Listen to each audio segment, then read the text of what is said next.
Welcome. My name is Penelope Chatterton. Welcome to Awake in the Dream.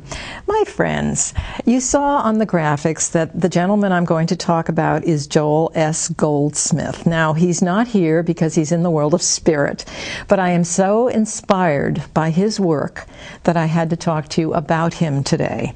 And it's so funny because I thought I discovered him. You know, I went to the library ages ago, a year ago, found some material by accident, and then I was just transfixed with his mystical nature and his knowledge and his help to me. But I wasn't the only one. In the latest book that I got that was recently published in 1961, I see on the back Eric Tolley, The Power of Now is acclaiming him. Marianne Williamson, Course in Miracles.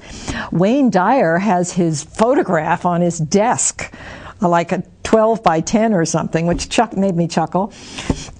And Jerry Jampolsky, Love is Letting Go of Fear. All these current, very popular New Age philosophers, metaphysicians, spiritual folks, it's like this discovery of Joel.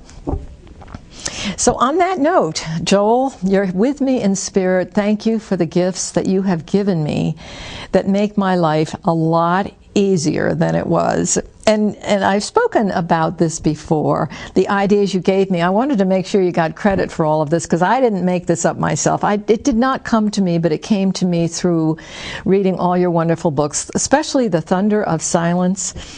There are letters that are written that's just called Letters, Parenthesis in Eternity. There are many, I would say as many as 30 books, and there is also an autobiography by a Lorraine Strickler on your life, on Joel's life, and it's wonderful because it talks about him being born in 1892, living to 1964, living 72 years, but the man had such a mission, it's uncanny. And with this mission, it was interesting. He was Jewish. His mother was German. His father was born in Holland. They moved to New York. He was a businessman for 30 years of his life.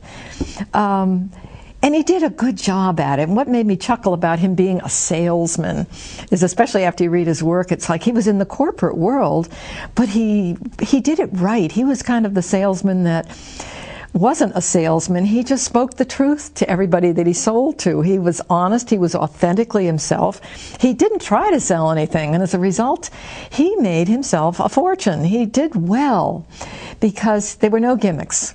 Joel just showed up as whoever he was. And his mother said to him one day, I remember in the story I read about him, that, Joel, you need to find God. And I guess he took her at her word. So with that in mind, Joel, after being in business all this time, had a revelation, a wake-up experience like many of us do, where he began to receive a little dictation about what life was really all about, the nature of God. He did a lot of studying, he did a lot of meditating, and to be honest with you, he was just hell-bent on figuring it out. He never let up. And he even found some of his self-destructive habits started to leave him as he became very impassioned with what he was receiving from within. He truly is a mystic. And the part about his being a mystic that fascinates me when I look at the Christianity and Jesus, Moses, Elijah, Buddha, all the enlightened masters that, you know, saw the world of illusion and sort of got the message that what they were looking at was a dream. It was like God in the cloth of a human began to see the shadows. He began to understand that the God within him that was perfect love and peace, and with all his studies and with all his revelations, everything that was within him offered him eternal peace, love, abundance, relationships. Everything was there.